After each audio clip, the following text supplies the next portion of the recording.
is Kevin Lyons. I'm an artist and designer working out of Brooklyn, New York. We're at my studio here in Red Hook, New York, in the dead of winter.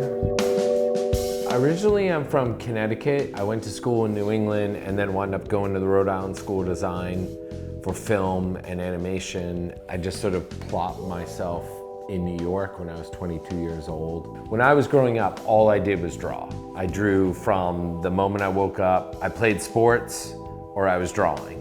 And I was really influenced by like Saturday morning cartoons like Garfield, Charlie Brown, things like that. And then of course like the Muppets were my huge inspiration, like Sesame Street.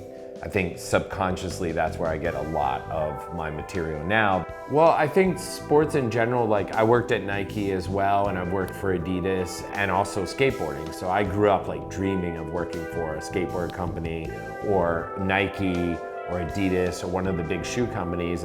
I mean, Girl Skateboards was a dream come true because Girl was established, Chocolate was established, and then they wanted to create this brand called 4-Star, and that's when they hired me to come in and be an art director for 4-Star. These were kind of the last boards where Guy Mariano and Eric Costin were still on the team, so it's pretty special to me too because it is that team that was, so this is like the Sean Malto one.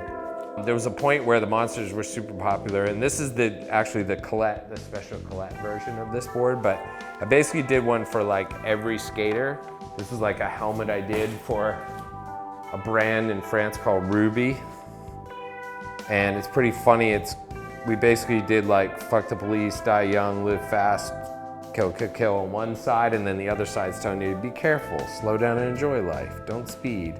So it's sort of like the right and left brain telling you what to do, but this is like a really high-end company, and I basically did the first, graphic like by drawing right on the helmet, and then they actually were able to replicate the drawing that I did and hand paint it. So it's pretty amazing collaboration that we did.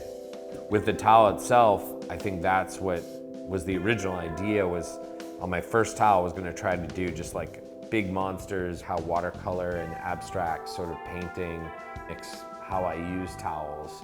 So ironically, it's a beach towel and it's, you know, something that you can even use in the shower, but it's not necessarily made for painting, but I think it has that mentality of what I do with the actual towels I use in my painting. The best part about New York City is you walk down the street and you run into someone who's doing the same thing you're doing and is an old friend of yours, and you can have a brief conversation and sort of like, oh yeah, I did that for that person, watch out for that person. Oh, you know, I use this pen or this pencil. And that's the best part, I think, about living in New York. Whatever it is, like when I was a kid, we made zines, we made mixtapes, like it was all an analog thing, but we just didn't stop making it. And if I was a teenager at this day and age, you could make a movie now that you couldn't make anytime before with your own camera, with your iPhone, do a silk screen, make a poster, write a song, DJ, whatever it is you do, it's like, do that as much as you can possibly do it.